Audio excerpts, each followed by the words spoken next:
Hello la team, c'est Goreto. Aujourd'hui, on va classer les dieux du meilleur jusqu'au moins bon. En parallèle, moi j'essaye de monter top 100 sur le jeu. Donc si vous voulez voir cette petite aventure, ce petit périple, vous pouvez me rejoindre sur Twitch. Le lien est dans la description, je suis en live tous les soirs. Mais avant ça, faisons cette tier list. On me l'a beaucoup demandé. Et du coup je vais la faire. Petit disclaimer avant, petite aparté. Pour moi, l'important c'est que vous jouiez quelque chose qui vous plaît, d'accord? Vous pouvez monter top 50 ladder, top, même peut-être top 20 ladder, même avec le pire dieu que je vais présenter, je pense que c'est possible. Peut-être pas top 20, top 50 ladder. Mais de toute façon, est-ce que vous êtes motivé pour monter top 50 ladder? Je ne pense pas. Pas forcément, il y a les gens qui n'ont pas le temps. Et déjà, ça va vous prendre beaucoup de connaissances, beaucoup de temps. Le but quand même, c'est de s'amuser. Mais c'est important de savoir quels dieux sont forts, quels dieux sont un petit peu moins forts. Et pourquoi. Et comprendre pourquoi. Je vais vous expliquer pourquoi tel dieu est fort et tel dieu n'est pas vraiment le meilleur dans la méta actuelle, en sachant qu'il va y avoir des patchs et que l'équilibrage va être évidemment modifié. On va commencer, je vais pas les faire dans l'ordre, je vais commencer par Odin. Odin, je vais le mettre directement en catégorie S. Pourquoi? On va aller dans le jeu, on va regarder les bonus d'Odin. Odin, il a une grande force, il récolte de la nourriture plus vite, les unités de la grande salle génèrent 25% de faveur au combat, ça régène, on a les corbeaux qui arrivent quand on passe l'âge 2, donc ils sortent du temple, on a 2 corbeaux qui sortent du temple, qui vous donnent une bonne vision de la map, très fort ce petit bonus là, hein, des éclaireurs corbeaux. Et ce qui est fort avec Odin, c'est ce que vous allez faire, c'est le plan de jeu. Vous allez partir, 90% de vos games on va dire, vous allez partir raiding cavalerie, la cavalerie de raid, vous allez faire avec votre Valkyrie, vous allez passer Freya, et vous allez raid l'adversaire son économie, pour ensuite passer relativement rapidement à l'héroïque avec Njord, et Njord, il a les bois animés qui sont très forts pour casser des bâtiments, et en plus de ça vous avez le géant des montagnes. Donc en fait il y a des moments de push avec Odin, c'est-à-dire que vous rendez fou un petit peu l'adversaire avec votre cavalerie et vous le faites tourner en rond, et ensuite vous le terminez avec ce push. En plus de ça, Odin à l'âge 4, si jamais la partie n'est pas terminée, il a accès à Ragnarok, qui est un des sorts les plus forts du jeu, qui transforme tous vos villageois en héros, plus le géant du feu qui est probablement une des meilleures unités mythiques du jeu tout entier. Et si on n'a pas Ragnarok, on a Fimbulvetor, Fimbul, le Fimbul, qui est par rapport à l'édition précédente beaucoup plus fort, suivant où on en est dans la partie. Donc pour moi, il est totalement polyvalent, il a un très bon match-up contre Grec, moins fort contre Égyptien, mais il mérite la place S. On prend un truc au pif, on a Hadès. Hadès, je le mets en S aussi. Hadès qui est... De toute façon, pour moi... J'ai envie de mettre les 3 Grecs en S, les gars. Mais pourquoi Hadès spécialement? Peut-être les autres Grecs, on va les mettre en A. Ah, je vais peut-être mettre 200 S. Ça se discute en vrai. Parce que Hadès est forcément S. Pourquoi? On a les ombres qui sont des unités mythologiques, c'est toujours sympa, ça sort du temple. 20% de PV sur les unités mythiques, c'est toujours utile. Et ces archers sont très forts. On a plus 2 de portée pour les soldats à distance et plus 1 de portée pour les murailles, ok? Et ça, le dernier bonus qui est très fort. Dans l'armurerie, balistique et poids brûlante sont développés instantanément. Donc balistique, c'est ce qui vous permet de tirer avec précision, et poids brûlante, c'est ce qui vous fait les flèches en feu qui permet de faire plus de dégâts au bâtiment. Et ça coûte son prix. Hein. Honnêtement, ça coûte son prix. Ça coûte combien? On peut check peut-être si on prend un autre dieu. Si on trouve un camp de tir à l'arc, typiquement... combien ça va nous coûter? Non, dans l'armurerie, pardon. Il nous faudrait une armurerie.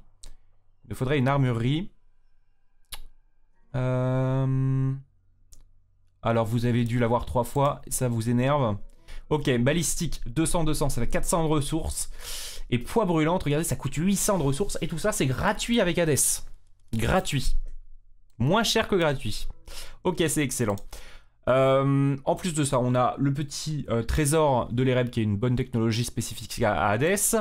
On peut partir sur Athéna, on peut partir sur Arès, les deux sont très bien. À l'âge 3, on a Aphrodite. Aphrodite, bon, la malédiction, c'est pas le meilleur pouvoir. Le passage des enfers, c'est plus situationnel, mais ça peut être très très fort. Hein, si vous arrivez à trouver une mine d'or sur un adversaire, hop, un petit passage des enfers, tout est mort. Vous pouvez gagner la partie là-dessus. Mais le lion de Némée est très très fort. Hein, ça étourdit en AOE, en zone, extrêmement fort. On a accès à l'âge 4 entre deux dieux incroyables.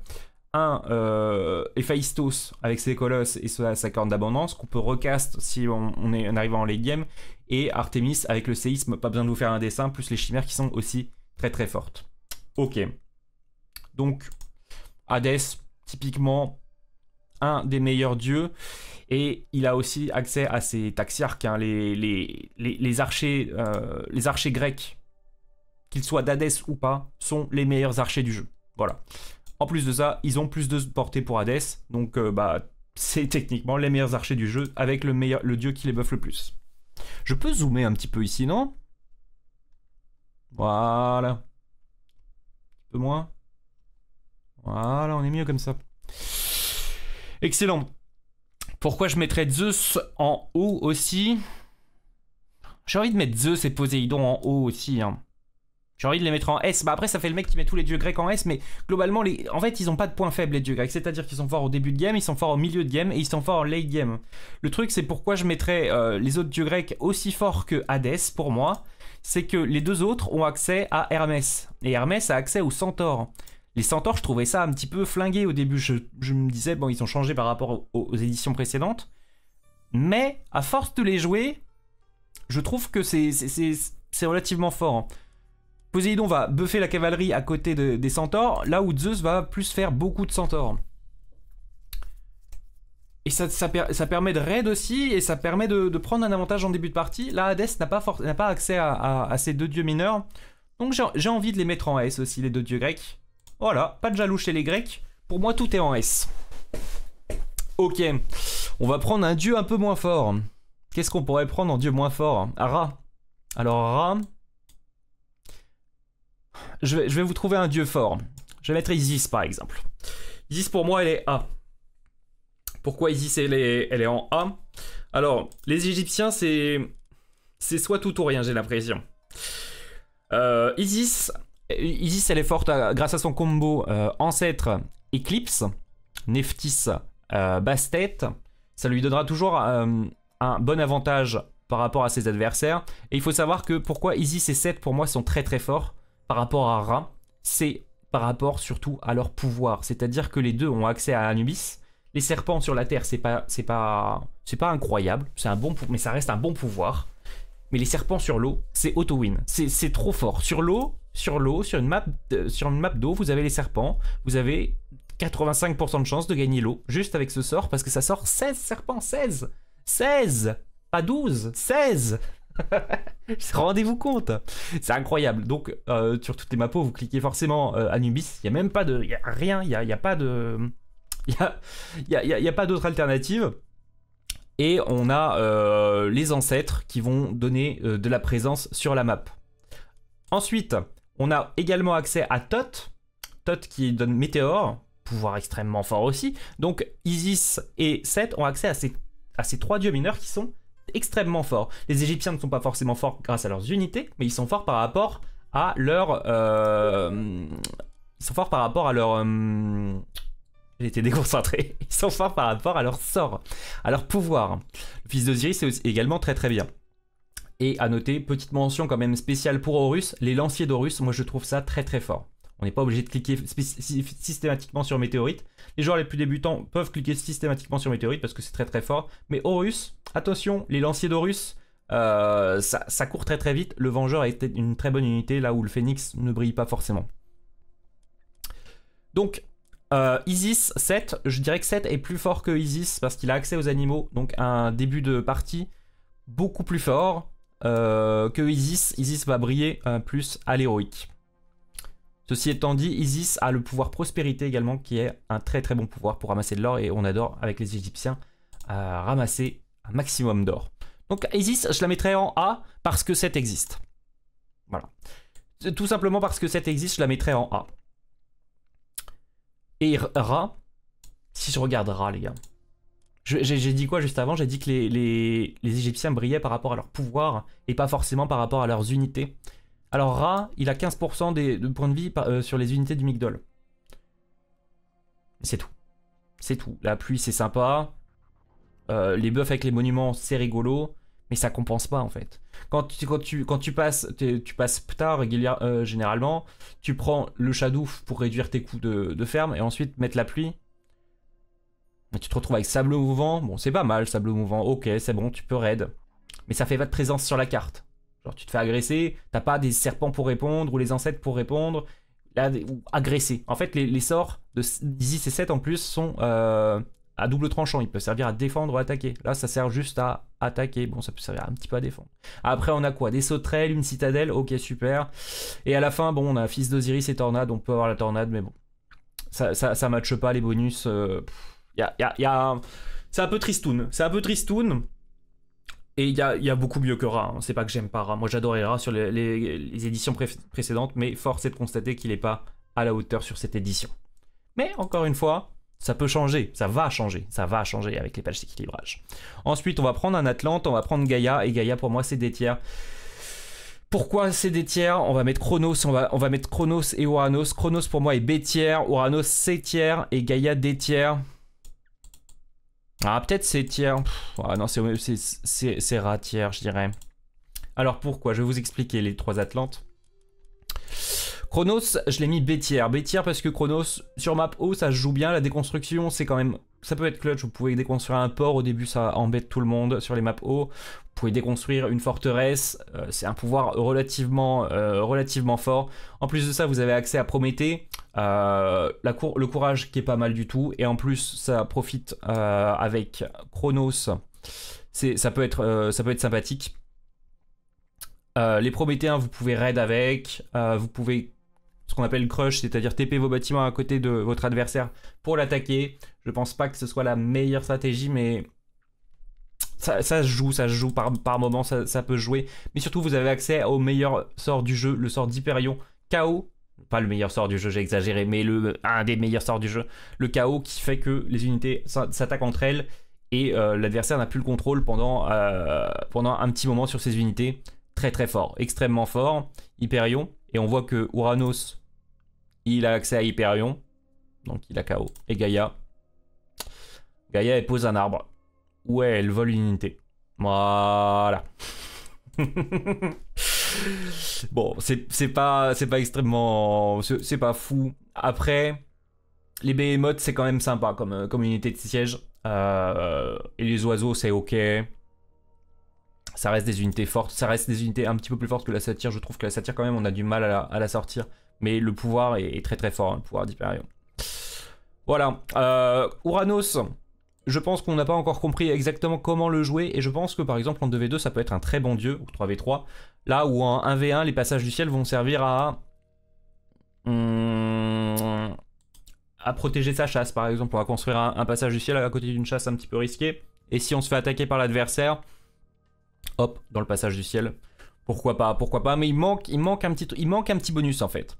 Il manque un bonus. Il manque un petit truc. Il lui manque pas grand chose à Uranos hein, pour monter. Mais il lui manque un petit truc.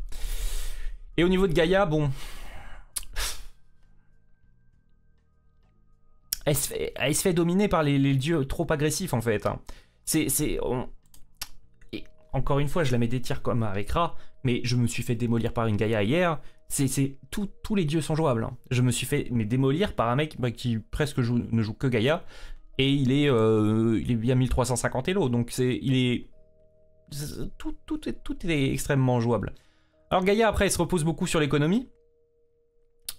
Mais en fait les Atlantes aussi pêchent dans le sens où dans cet opus les unités mythologiques sont beaucoup plus présentes. On en voit beaucoup plus que dans les précédents. Et je trouve ça bien, parce qu'on joue à Age of Mythology au final. Donc j'aime bien voir des unités mythologiques sur mon terrain. Mais Gaïa n'a pas forcément de moyen de s'en sortir. Hein. Il faut prendre ces unités militaires, les transformer en héros, ça prend du temps. C'est pas facile. Après, elle a quand même accès à la porte du Tartare, qui est pour moi un très très bon pouvoir. Mais les lampades sont moyennes, on va dire. Donc Gaïa, il lui faudrait Ah, je ne sais pas ce qu'il lui faudrait en plus, mais il lui faudrait un peu plus que Uranos. Uranos, il lui faut pas grand chose pour être très très bon. Gaïa, il faut... Je pense qu'il faut... Il faudrait buff globalement les stats des unités Atlantes. Voilà. C'est simple, mais je pense qu'il faudrait buff les stats des unités Atlantes. Alors attention, quand on touche à l'équilibrage d'un jeu, évidemment, on va pas tout rendre beaucoup trop fort d'un coup. Uranos aussi. Uranos a le meilleur sort H1 du jeu. Onde de choc, là. C'est... Le stun en AOE, ça c'est incroyable. C'est pour ça que je le mets au-dessus de Gaïa. Gaïa, elle a une forêt. Après, on récolte plus vite du bois. Après, ceci dit, la forêt, on peut s'en servir pour cacher les tours, typiquement. C'est une façon de faire. Très bien, il nous reste des dieux nordiques. Alors, Loki, Atyr. Loki pour moi, Loki c'est pas Estière, mais Loki c'est très très fort. Malheureusement il n'a pas accès au Ragnarok, mais il peut mettre une grosse pression aux adversaires. Que, en plus au niveau débutant, les gens vont avoir beaucoup du mal à deal avec Loki. Plus on va monter en elo, plus les gens vont savoir répondre à Loki. Mais Loki, quand vous cliquez sur Bragi et que vous commencez à avoir beaucoup de faveurs et que vous sortez des sangliers de guerre en masse parce que vous avez une économie de nains incroyable, parce que globalement à l'âge 2 on économise un peu sa nourriture, on fait pas forcément beaucoup de villageois, du coup on fait des nains qu'on envoie alors un petit peu partout, même si c'est pas au petit, et à la fin on se retrouve avec énormément d'or, énormément de faveurs à l'âge 3, on sort plein de sangliers de guerre, et ça, mais ça tank, ça c'est intuable, c'est vraiment une des grandes forces de Loki je trouve. Sinon vous avez aussi accès à Njord comme Odin, donc à voir, c'est situationnel. Et on a accès au Nidhogg et au géant. Le Nidhogg, je pense que c'est un petit peu sous-estimé, il est relativement fort quand même, le Nidhogg. Et sinon, on a le deuxième essai, Fimbulvetr. Voilà, hein, si vous êtes viking, n'hésitez pas à me corriger pour la prononciation. Fimbulvetr. C'est écrit Fimbulvetr. Voilà. J'imagine un team game. Tu peux lancer ton Quoi? Je comprends pas. Ok. Après, le nouveau dieu. Je le mettrais Sétière et Thor. Ou Bétière et Thor Sétière. Voilà, je les mettrais comme ça. Thor. Ah, Thor. Thor, les bonus sur le papier ont l'air bien. Il a le Ragnarok, il a les Valkyries au début, il a même Bragi, il a un peu tout, hein. Mais pourquoi jouer Thor? On a Odin. Et les nains, on a des nains, à chaque fois qu'on fait une upgrade de l'armurerie, on se dit, vas-y, je vais prendre un avantage économique par rapport à l'adversaire en faisant mes upgrades. Mais il y a quelque chose qui fait que ça ne marche pas. Il est relativement faible contre les Égyptiens. Les Grecs... Et ben, c'est pas facile non plus le match-up. Il bat les Atlantes, mais tout le monde bat les Atlantes. Donc Thor, pas vraiment. Et pas, il doit lui manquer quelque chose aussi. Je ne saurais pas comment l'équilibrer. Par contre, je trouve les changements de gameplay très agréables. Et si vous aimez bien Thor, les gars, jouez Thor. Hein. Encore une fois, jouez Thor. Si vous... C'est pas parce que je mets votre dieu dans une catégorie basse là qu'il ne faut pas le jouer. Et Freyr, je le mets Bétière. Bétière, pour une seule raison, c'est que ses pouvoirs de dieu mineur, un petit peu à l'instar des Égyptiens, sont très forts pour moi.